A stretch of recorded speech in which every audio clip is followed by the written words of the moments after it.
বজৰং দলৰ সদস্যসকলে বৰদিনত ব্যৱহাৰ হ'ব লগা সা সামগ্ৰীসমূহ বিভিন্ন ধৰণে অগ্নিসংযোগ কৰিছে, বৰদিন পালন কৰাত বাধা প্ৰদান কৰিছে আৰু কোনো কাৰণতে অসমত বা ভাৰতবৰ্ষত বৰদিন পালন কৰিব দিয়া নহ'ব বুলি আদি যি ঘৃণনীয় মন্তব্য কৰিছে তাৰ আমি তীব্ৰ ভাষাৰে আমি গৰিহণা জনাইছোঁ।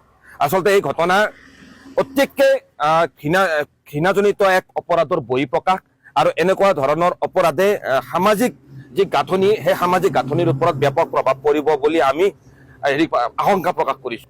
ভাৰতীয় জাতীয়তাবাদ বিভিন্ন ভাষিক, বিভিন্ন সাংস্কৃতিক, বিভিন্ন বৰ্ণ ধৰ্মৰ এক সমন্বিত চিন্তা আৰু চেতনাৰ ৰূপে যাৰ ভেটিটো নিৰ্মাণ হৈছিল 200 বছৰ বৃহত্তৰ ভাৰতীয় জাতিয়ে ব্ৰিটিছৰ বিৰুদ্ধে যি স্বাধীনতা সংগ্ৰাম চলাইছিল সেই স্বাধীনতা সংগ্ৰামৰ মাজেৰে যি স্বাধীনতা সংগ্ৰামত বৃহত্তৰ ভাৰতীয় জাতিয়ে হিন্দু, মুছলমান, বৌদ্ধ, খ্ৰীষ্টান, পাৰ্চী সকলো ধৰ্মৰ মানুহ ঐক্যবদ্ধভাৱে, সকলো ভাষা ভাষী মানুহ ঐক্যবদ্ধভাৱে আমি ভাৰতীয় স্বাধীনতা সংগ্ৰামত অংশগ্ৰহণ কৰি ব্ৰিটিছৰ বিৰুদ্ধে আমি স্বাধীনতা লাভ কৰিছিলোঁ। আৰু এই স্বাধীনতা সংগ্ৰামৰ যি যৌক্তিক প্ৰাপ্তি বুলি কোৱা হয় এয়া হ'ল আমাৰ ভাৰতবৰ্ষৰ পবিত্ৰ সংবিধান।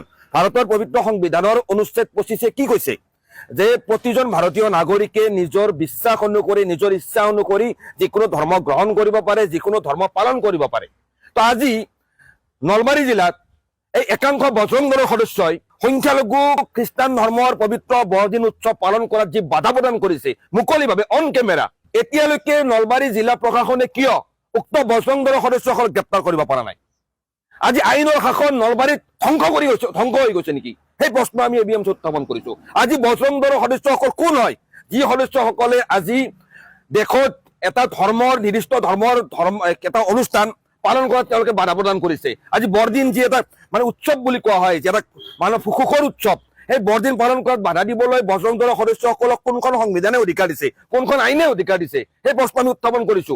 নলবাৰী জিলাৰ আৰক্ষী অধীক্ষক আৰু জিলা আয়ুক্তৰ নাকৰ তলত নলবাৰী চহৰৰ মাজমজিয়াত ঘটনা সংঘটিত হ'ব পাৰিছে।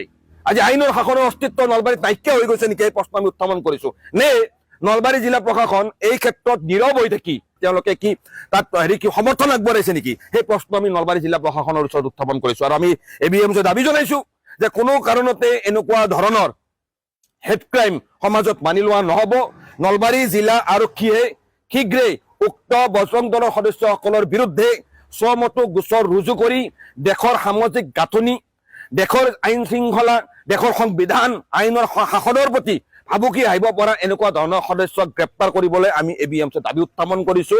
আমি স্পষ্টকৈ কৈছো, দেশত প্ৰতিটো জাতি জনগোষ্ঠীৰ, প্ৰতিটো ভাষা, প্ৰতিটো ধৰ্মৰ মানুহৰ অধিকাৰ 100% নিশ্চিত হ'ব লাগিব।